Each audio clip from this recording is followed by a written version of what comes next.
When Kelowna was first started, it was founded by Bernard Lequim in the late 1800s. Shauna Lease has been a history buff for most of her life, and her current studies are taking her down a career path that involves archival materials and basements of museums. And the story went that one winter, he spent the winter in a kukuli or pit house, an abandoned First Nations winter home. She was given an interesting job with the Kelowna Heritage Museum, one that lets her use her creativity and the love of all things historical. Now, Bernard realized that Kimaktouch would be very difficult for the European tongue, but liking that idea, he remembered that August used to boast about killing a California grizzly bear, and the word for grizzly bear in First Nations is Kelowna. It's really interesting to be able to see what goes on in your city, to be able to go down a street and say, oh, these buildings are from the early 1900s, or like this has been around since late 1800s. To be able to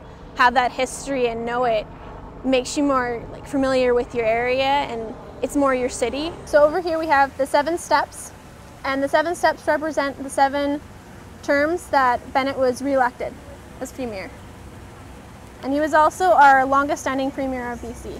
The kind of connections you can make with Kelowna after going through a walking tour or understanding the history is really, really important, especially people who are planning on going abroad or traveling. The tour was an interesting mix of education, fun, and weird facts. And during World War I, I believe, they used to post the list of the dead and injured soldiers here, and so this is where people would come to see if anyone they knew had been killed or injured, and then if they found out, they could go be with family members as they grieved.